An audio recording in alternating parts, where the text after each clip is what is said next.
Thanks for joining us on Chicago Tonight. I'm Paris Schutz. Here's what we're looking at. I dare say we know our system better than most people who criticize us. CTA President Dorval Carter pushes back on critics and vows to restore bus and train service to pre-pandemic levels. Taxpayers' dollars are precious. Governor Pritzker says he's reluctant to use taxpayer money on new stadiums, so state lawmakers are here to share their thoughts. And Chicago taxpayers spent at least $74 million on police misconduct lawsuits last year. That and more from our Spotlight Politics team. And now to some of today's top stories. More confusion on the Bring Chicago Home primary ballot question.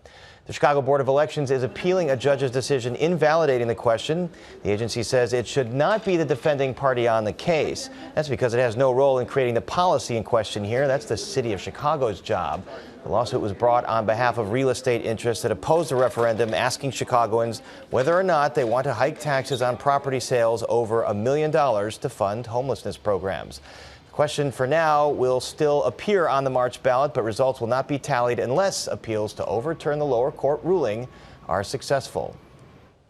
Opening statements today in the murder trial of Chicago police officer Ella French's alleged killer. 23-year-old Imante Morgan is charged with murder and several other felonies in connection with the killing of French and the wounding of her police partner after they conducted a traffic stop in 2021. Prosecutors showed jurors footage of the shooting and its aftermath from body cameras French and two other officers were wearing. Morgan's defense team argues the cameras didn't actually capture who killed French.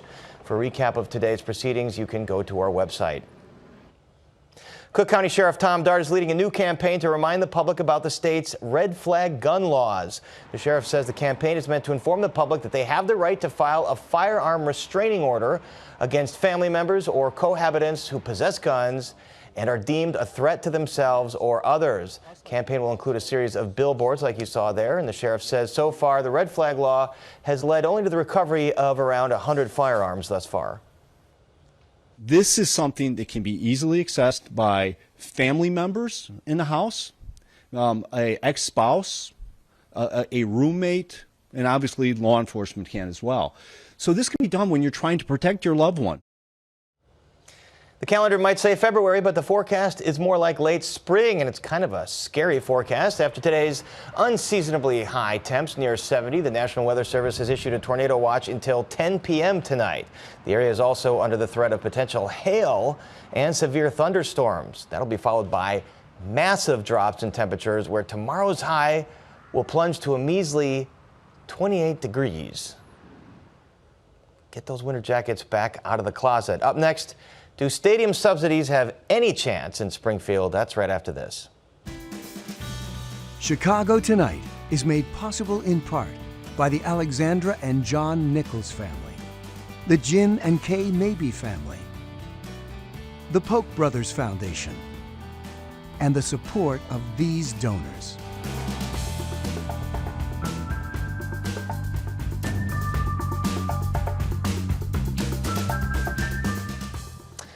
We know by now the White Sox are reportedly asking the state for upwards of $1 billion in public financing for their gleaming new plans in the South Loop. But Reinsdorf's request seems to have opened Pandora's box.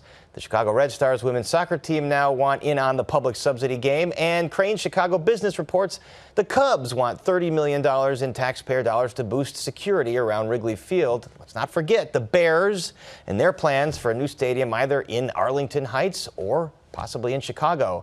Governor J.B. Pritzker seemed to call a timeout on the public subsidy palooza. The taxpayers' dollars are precious, and the idea of taking taxpayer dollars and subsidizing the building of a stadium as opposed to, for example, subsidizing the building of a birthing center, just to give the example, does not seem like the stadium ought to have higher priority. So this was the governor yesterday, and we've got our own team of state lawmakers here to give us their thoughts on public subsidies for stadiums. Democratic State Representative Cam Buckner, whose district covers several near North Side and South Side neighborhoods in Chicago, including Soldier Field, I believe, correct? Okay. Rosemont Mayor Brad Stevens, who also serves as a Republican state representative, and Democratic State Representative Mark Walker, whose Northwest Suburban District includes Arlington Heights. We're glad to have you guys all here. So let's start with Jerry Reinsdorf visit to Springfield last week. Representative Stevens, the governor says maybe, these taxpayer dollars are precious, but Reinsdorf's history of getting the taxpayers to build his stadiums is also precious. What did he say in this closed-door meeting? He was very, close to the vest. Talked about what the plan was for the development and the entire development, and really wasn't specific about how much and of which of that bucket, the TIF dollars, the potential for the overlay, and again the 2% hotel tax that's already in place. So that overlay you're talking about is he wants a sales tax overlay district where the money would be diverted to the stadium instead of to the taxing bodies. It was my understanding that it's a backstop if there was a shortfall in achieving the debt service. What did you think of the financial part of this? Is the state going to go for it? I think that it's way too early to talk about. There wasn't enough information that was provided to us. It's just we want to have the ability to access these funds and really know down and dirty numbers yet. Representative Buckner, you were on hand to greet Reinsdorf when he arrived at the State House. What else do you want to hear from him? I think, as Representative Stevens said, it remains to be seen what the details of this, what they look like. We know we're hearing numbers like $1 billion here and $1 million there. Pretty soon we'll be talking about real money when you put it together, right? But as we find ourselves solely situated within this stadium Hunger Games in the state and the city right now, I think what the people deserve to do is hear from these organizations and from the state legislature and the governor's office what we're willing to do, what it looks like, and what these final numbers are, right? We can't just talk about it in the abstract. We need some real solid numbers. Representative Walker, do you think this is Reinsdorf's maybe opening shot here with the hopes that maybe lawmakers come meet him in the middle on some kind of plan? I don't think there's enough detail to know what his position is right now. What I want to hear from him is a statement that this is the economic benefit and the benefit to the communities and protection of local businesses, investment in housing, that kind of thing that we always ask for in these projects now. I'm looking for that kind of payback to the public before we consider giving them anything. And Representative Stevens, Related Midwest, did throw out some numbers, projections of it's going to boost the economy by this much. But then you have people like Alan Sanderson at the U of C who says usually you should take that with a grain of salt, those projections. Did they say anything about the economic benefit? No, they really talked about it's an overall $9 billion project. And, I'm a self-proclaimed development geek. I like to see this stuff and see it to fruition and see if it really pays off. I've always come from the school that you have to under-promise and over-deliver. And again, to provide any type of subsidy, we've got to make sure that there's long-term benefit for the taxpayers. What do you think a win-win situation looks like for the taxpayers and the White Sox here? We've got some room, some space to figure out what that is. But I want to be very clear about the fact that the Illinois legislature and Governor Pritzker have really done a yeoman's job of moving the state into a financially more stable position, right? Between the 9 credit upgrades and the 6 balanced budgets, we cannot walk backwards on that. We can't go backwards. And so I think Representative Walker is absolutely right.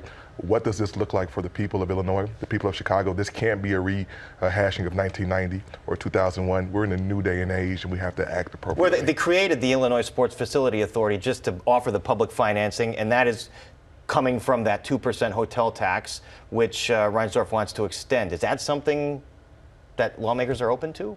I think we have to have those conversations, right? Once again, we're talking about these dollars in the abstract, but I think most folks have been very clear about the fact that if there's going to be public money spent at any juncture, that it has to make sense for the totality of the circumstances for the people of the state of Illinois. We cannot leave taxpayers on the hook. All right, Representative Walker, the Bears bought that big property of land. Right. We're moving on to the Bears here in Arlington Heights. They're disappointed that it's not valued or assessed lower so they can cut their property tax bill. Is it looking kind of gloomy for their prospects of building this big, grand facility they want to build there? I can't speak for them. But I think it's looking pretty positive. They made an investment. The property is big enough. It's big enough for the whole loop to fit into.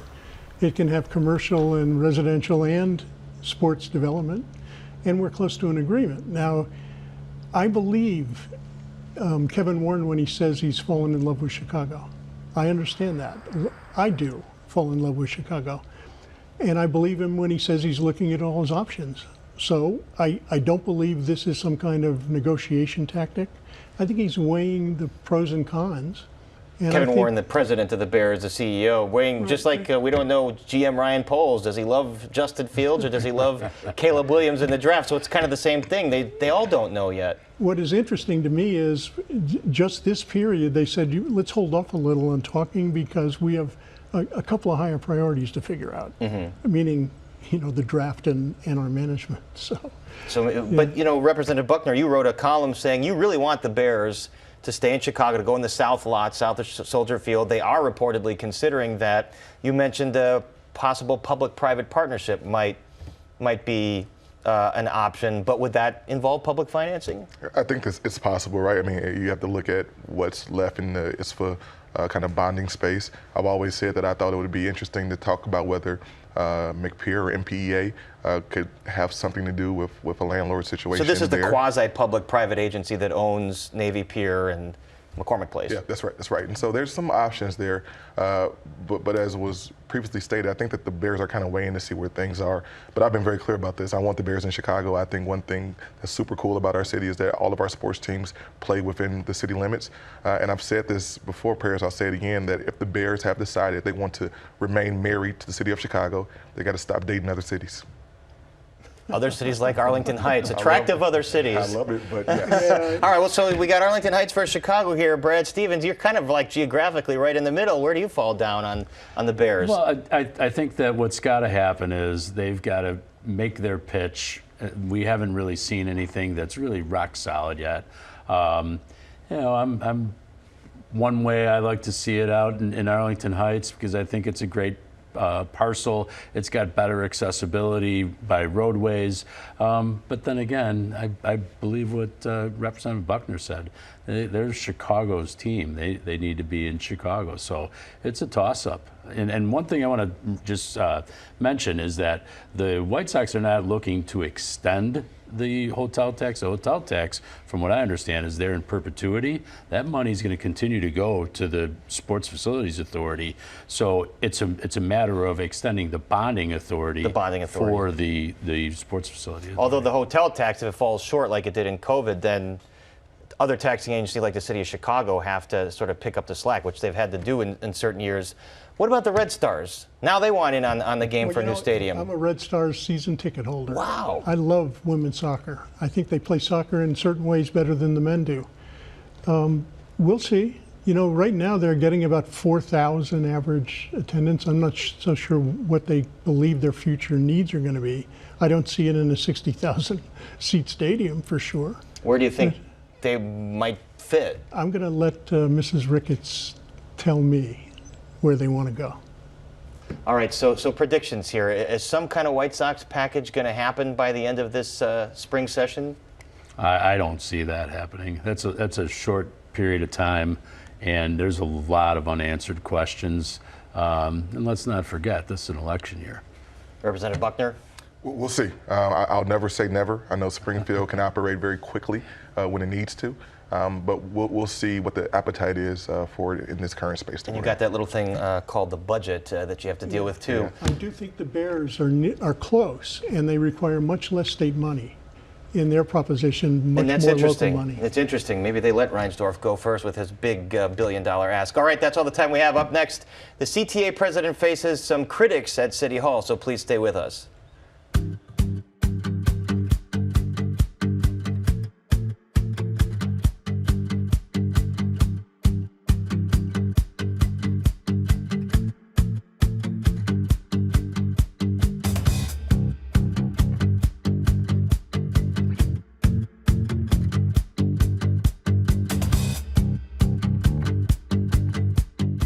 CTA riders, listen up. The agency's president, Dorval Carter, says it is working to restore service to pre-pandemic levels with improvements to bus and rail schedules starting in the coming weeks.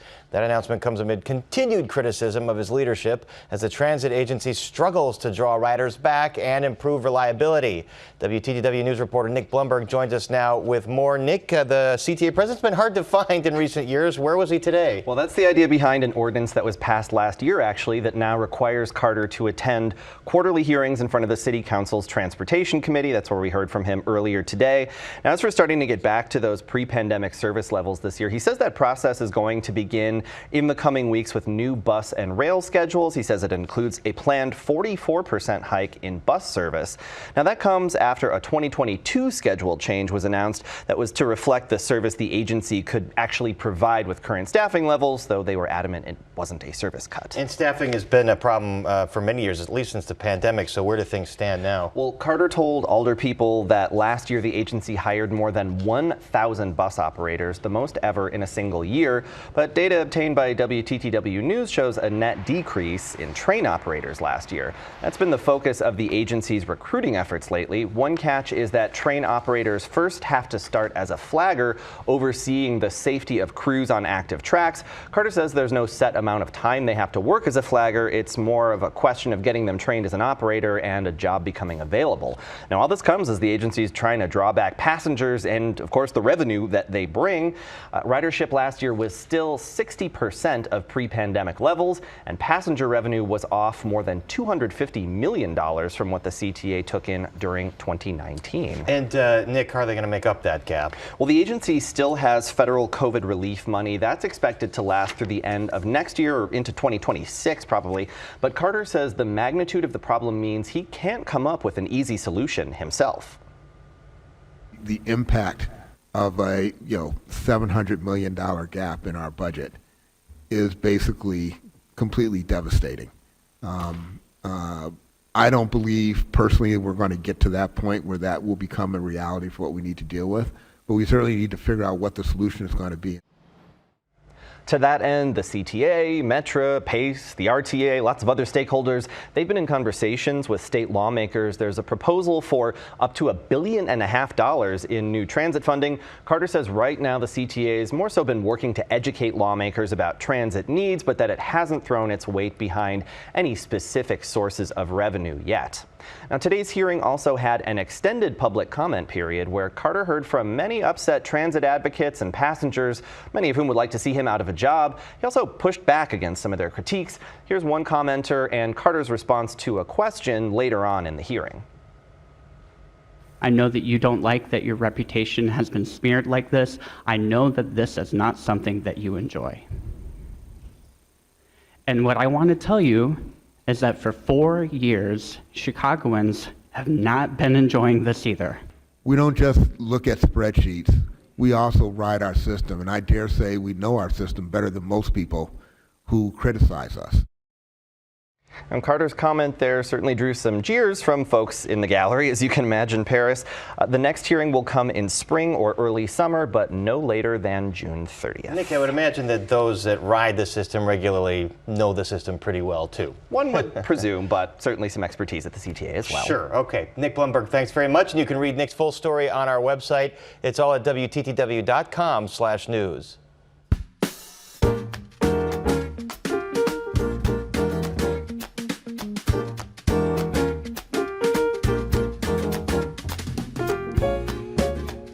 Police disciplinary hearings are set to resume despite pushback. Meanwhile, the Bring Chicago Home ballot measure faces new questions. This as Mayor Brandon Johnson receives criticism over his administration's perceived lack of transparency. And here with all that and more is our Spotlight Politics team, Amanda Vinicky and Heather Sharon. Always good to see both of you. And I see you every day at work anyway. Amanda, you heard the lawmakers here. You heard the governor. Is there going to be some deal by the end of session? Or are they going to say, Jerry, those are some beautiful plans, but build the dang thing yourself? You know, I've been talking to everybody about this. It was interesting to be at the Capitol when Reinsdorf made that visit. I had somewhat joked that it was if we had a visit from King Charles. I mean, the Capitol was just awash in people commenting about this. And I think in part that's because this attracts so much attention from the public. That's in part why I predict there won't be much, because people just don't want their taxpayer dollars to go to any sort of subsidy to essentially billionaires. I mean, there's just frustration about that. That said, could there be some sort of deal worked out?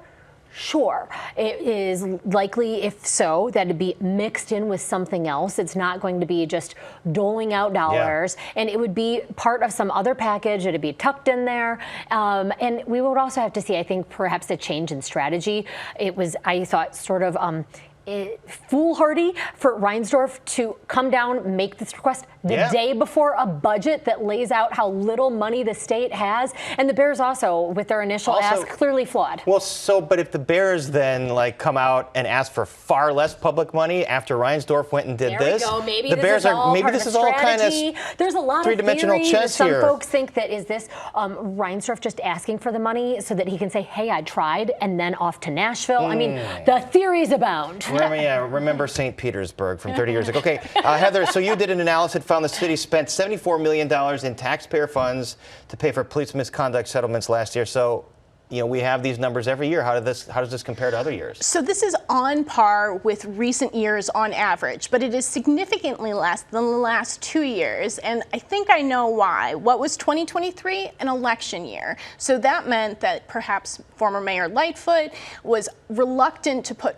big dollar settlements to the city council. And then once Mayor Brandon Johnson took over, it took him a little while to get his legal team in place. And that meant there was just sort of a slower process. So in each of the past 2 years, the city has spent close to $95 million on police misconduct settlements. And as I keep writing, there's really no ability for the city to track the officers involved in these lawsuits, ensure that they either face discipline or retraining or somehow held accountable for this misconduct, which is costing the city so much money. So we've all been talking about Bring Chicago Home. That would raise about $100 million annually, which is essentially what the city pays for police misconduct. And it's very frustrating for many Chicagoans to see this money come right off the top of the city budget. Significantly more now than $500 million over the last so many years. All right, speaking of discipline, so a Cook County judge says the police disciplinary proceedings can go before the police board again. They can resume before the police board amid all this legal question about whether this could be handled through closed-door arbitration. Take us behind this decision. Well, essentially, the judge in the case said, look, I'm prepared to issue a ruling on the merits of this case on March 20th, which is just a couple weeks away. So he allowed the police board essentially to resume operations, which could mean sort of releasing decisions that have already been reached and sort of scheduling procedural things. Now, there are no full formal police hearings scheduled before that date, so we're still in sort of a wait-and-see mode. That will be a crucial day for the city to learn whether their challenge of this sort of order that could upend the police disciplinary system will be allowed to go forward. All right, at this point, real estate groups have successfully sued the Board of Elections, which is a strange party to sue, and not the city of Chicago, but the Board of Elections to remove the measure known as Bring Chicago Home from the primary ballot. As Heather just mentioned, it raises that money, a higher percentage of real estate transfer tax from $1 million and $1.5 million homes. So, and businesses. And businesses. And the judge strikes it down. It's not legal. Did the mayor perhaps not have all his ducks in a row here in putting this ballot on the question with this decision now that, it's not legal? I mean, you would think that the ducks would be very much in a row because this isn't a new idea. This isn't some quick, hurry, get it on the ballot. This was a campaign promise. This was something that has been talked about for literally years. I don't know if this is the result of some really smart and good lawyering from the other side, which could very well be part of it, or if, as Heather attested, even though this has been around for a long time, a legal team that is fresher. It is interesting, as you noted, that the city not being allowed to intervene, because essentially you have the Board of Elections fighting a fight that they don't want to be in. They just print the ballots and they run the elections. Yes, exactly. So it's the city that came up with the policy, as we mentioned before. But Heather, I mean, this notion that it's log rolling and because they decided to lower, the tax on properties under $1 million. Again, should the mayor have, did they miss something here? Well, so there has never been a binding citywide referendum in modern Chicago history. So everybody's flying blind here. The last time anything like this happened, it was 1885, and it created the Chicago Board of Election Commissioners. So we are in uncharted territory. So I think there are a couple of things at work here. So yes, you can only ask one question at a time. That's established sort of state sort of ballot question law. But does that apply to the city? And is this really three separate questions, or is it one question that says, can we make these changes to the real estate transfer tax? And that ultimately is what an appeals court is going to be asked to decide now today by the Board of Election Commissioners, which is hoping the appellate court will say, yeah, you're right, you shouldn't have been in this at all, and they will allow the city to sort of argue that this ballot measure is proper in the first place. Regardless, it is going to be, early voting has already begun. Yeah, whatever result you ballot. get, it's All right, not going to be a true Amanda result. Vinicky, Heather Sharon, we'll see what happens in this ever-confusing saga. Thank you both. And that is our show for this Tuesday night. Don't forget to stay connected with us by signing up for our daily briefing. And you can get Chicago Tonight streamed on Facebook, YouTube, and our website, WTTW.com/news. You can also get the show via podcast in the PBS video app. And join us tomorrow night at 5:30 and 10 for Chicago Tonight Black Voices. And on that show, a new documentary explores racial disparities in childbirth. And Chicago poet Jay Ivey joins us to talk about his latest Grammy win. Now, for all of us here at Chicago Tonight, I'm Paris Schutz. Thank you for watching. Stay safe out there if that weather hits. Have a great evening.